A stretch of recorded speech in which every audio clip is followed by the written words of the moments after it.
क्या होता है जब किसी कोई किशोर के सामने न केवल उसको अपने परिवार को चलाने की ज़िम्मेदारी दी जाती है, बल्कि उसके सामने यह चुनौती होती है कि वह सरकारी नौकरी ग्रहण करे। सरकारी नौकरी पाने के साथ-साथ उसके ऊपर न केवल परंपराओं का, भारत की जाति और वर्ण व्यवस्था में सर्वोच्च पायदान पर होने का गौरव और साथ ही साथ आर्थिक स्तर पर देश के सबसे निचले पायदान के सामने होने वाले संघर्ष सामने आते हैं। इन सब के बीच अंग्रेजी राज की गाथाएं, अंग्रेजी राज के संघर्ष, उसका वर्तमान, उस वर्तमान की चुनौतियां और किस्सा दर किस्सा परिवार, पड़ोस और जिन जगहों पर वह जा रहा होता है उसकी चुनौतियां मिलती हैं।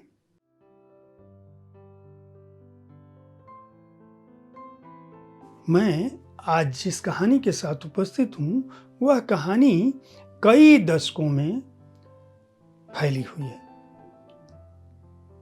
आप देख रहे हैं साहित्य तक। मैं हूँ जयप्रकाश पांडे। यह कार्यक्रम है बुक कैफे का एक दिन एक किताब और आज मैं गौतम चौबे के उपन्यास चक्का जाम के साथ उपस्थित हूँ। चक्का जाम जो है अमिताभ घोष के शब्दों में भारत के निर्णायक दौर को खंगालता दिलचस्प उपन्यास है। गौतम चौबे का यह पहला उपन्यास है और इस पहले उपन्यास से ही उन्होंने हिंदी साहित्य जगत में एक अलग तरह की धमक बनाई है। इस उपन्यास का जो पात्र है वह देवानंद दुबे है, जिसे पूरे उपन्यास में देव के नाम से आप देख सकते हैं। वह जो देव है, देव जो है नौकरी पाने के लिए उसे घर वाले कहते हैं कि तुम जो है नौकरी के लिए यहाँ से बाहर जाओ। यह कथानक जो है वह जिस तरह से शुरू होता है, देवानंद दुबे के पैदा होने के साथ ही जो दुविधाएं उनके सामने खड़ी होती हैं वहाँ से वो शुरू करते हैं। शुरुआत यह है कि जिस दिन ये पैदा हुए उसी दिन महात्मा गांधी जी की हत्या हो जाती है। अब एक तरफ परिवार में बेटे के पैदा होने की खुशी है और दूसरी तरफ गांधी जी की हत्या का शोक है। चारों तरफ जिस तरह का वातावरण है उसमें परिवार खुशी भी नहीं मना पाता है और जब खुशी नहीं मना पाता है तो जो दुविधा वहाँ शुरू होती है वह पूरे जीवन देव के साथ चलती है। देव यानी देवानंद दुबे। देव किस तरह से कोयलाडीह जाने के लिए ट्रेन पर बैठाया जाता है। जब शादी होती है माधवी के साथ और उनके घर आती है माधवी, तो किस तरह से माधवी जो है मुंहफट होती है।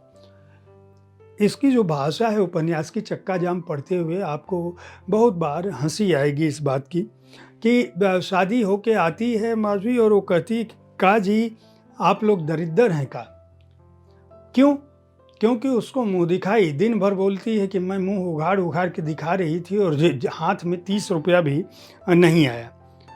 जिस तरह से उसका मुंहफट होना और परिवार को संभालना साथ साथ चलता है, यहाँ से वो कथानक शुरू करते हैं और हर पन्ने पर बढ़ते चले जाते हैं। इन पन्नों के साथ साथ अंग्रेजी राज के दौरान रंगून किस तरह से पूर्विया लोग, जो लोग अंग्रेज जिनको काला पानी या दूर देश ले गए थे, मॉरिशस, सूरीनाम, गुयाना, उनकी बात नहीं। उससे पहले जो लोग व्यापार करने जाते थे, नौकरी करने जाते थे, कोलकाता की तरह से रंगून भी एक ऐसा शहर था जहां नौकरी पाने लोग जाते थे। रंगून से लेकर अंग्रेजी राज के जयप्रकाश नारायण के आंदोलन तक यह उपन्यास फैला हुआ है। इसके साथ साथ रेलवे में काम कर रहे कामगारों, उन कामगारों के अलावा जो मजदूर हैं, जो पुलिस की जो व्यवस्था है, जिस तरह से व्यापार है, उस दौरान जो राजनीति है, राजनीति के साथ साथ किसानों का जो दर्द है, किस तरह से कस्बे और शहर बदल रहे थे, किस तरह से नव निर्माण हो रहा था 60-70 के दशक में, किस तरह से हड़तालें होती थी, आंदोलन होता था और आंदोलन के दौरान किस तरह चक्का जाम होता था। ट्रेनें किस तरह से सरकारी मिल्कियत होते हुए भी पूरबिया लोगों के लिए अपनी किसी संपत्ति से इतर नहीं थी। छात्रों का आंदोलन किस तरह से था, किस तरह से गाइड फिल्म का जलवा पूरे दौर में व्याप्त था और प्रचार प्रसार के किस तरह से अस्थाई माध्यम उस समय विकसित हो रहे थे, चाहे वह लाउड स्पीकर हो, चाहे वह भोंपू हो, चाहे वह रिक्शे पर चल के प्रचार करना हो, चाहे पोस्टर लगाना हो, चाहे वह पैम्पलेट बांटना हो। इसके अलावा हाट, बाजार, गली, मोहल्ले, पान की दुकान, सैलून, कोई भी वह कस्बा जो कस्बा राजनीतिक रूप से जागरूक हो, उसका परिदृश्य चक्का जाम के भीतर मिलता है। शायद यही वजह है कि इस उपन्यास के बारे में हरीश त्रिवेदी का कहना है कि यह उपन्यास जो है वह आंचलिक होने के साथ साथ राष्ट्र की मुख्य धारा से भी अपलावित है। इसमें व्यक्ति और समाज का समीकरण जो है अनेक अप्रत्याशित रूपों में सामने आया है। इसकी जो कहानी है उसमें आज़ाद भारत के जो सपने हैं, जो एंग्लो इंडियन समुदाय की त्रासदी है, जो सन्यासियों का जीवन है, जो छात्र आंदोलनों का संरक्षण है, उनके पीछे जो वरिष्ठों की राजनीति है, एक बड़े देश में अपने सपनों के साथ, छोटे छोटे सपनों के साथ जीने वाले कई लोग ऐसे शामिल हैं जिनके पारिवारिक आदर्श, व्यक्तिगत आदर्श, ऐतिहासिक और राजनीतिक आदर्श जो है एक ऐसी दुनिया का स्वप्न देखते हैं जो दुनिया बेहतर होती है। कहने के लिए इसका कथानक देव के साथ साथ घूमता है, लेकिन देव के साथ साथ आप समूचे एक कालखंड को अपने आसपास पाते हैं।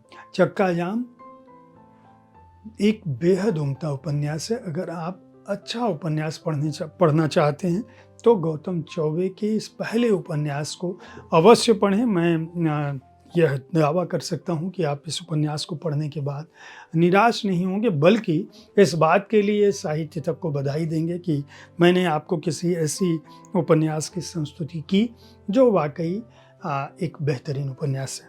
गौतम चौबे को भी मैं इस रचना के लिए बधाई दूंगा। हालांकि इससे पहले उनका भोजपुरी उपन्यास फूल सूंघी और काफ़ी चर्चित रहा है। 12th फेल और आंध्रे बेटे का उन्होंने अनुवाद किया है। निराला के गद्य साहित्य का अंग्रेजी में अनुवाद किया है और दिल्ली विश्वविद्यालय में आत्माराम सनातन धर्म कॉलेज में अंग्रेजी के सहायक प्राध्यापक हैं। उन्हें बहुत सारी शुभकामनाएं। ऐसे ही अंग्रेजी के प्राध्यापक होकर भी हिंदी में लिखते रहें, हिंदी को और समृद्ध बनाते रहें। अपनी बोली, बानी, संस्कृति और परंपरा के साथ साथ उस अतीत को सहेजने की उनकी कोशिश कथा के माध्यम से बहुत ही उत्कृष्ट है, जिसकी आज सबसे अधिक ज़रूरत है। इस उपन्यास को राधा कृष्ण पेपरबैक्स ने प्रकाशित किया है, जो राजकमल प्रकाशन का सहयोगी उपक्रम है। उपन्यास का मूल्य 350 रुपये है और पृष्ठ संख्या है 224। उम्मीद है साहित्य तक का यह एपिसोड आपको पसंद आया होगा। इस कार्यक्रम में आप किस तरह की पुस्तकों की चर्चा चाहते हैं उसके बारे में अपनी राय से हमें अवश्य अवगत कराते रहें। हमारी कोशिश होती है कि विविध विधाओं की पुस्तकों के साथ मैं आपके पास हर दिन पहुंचूं, ताकि आप उन पुस्तकों का चुनाव कर सकें जिन्हें आप पढ़ना चाहते हैं। कल ठीक इसी समय मिलता हूं आपसे। देखते रहें साहित्य तक। धन्यवाद।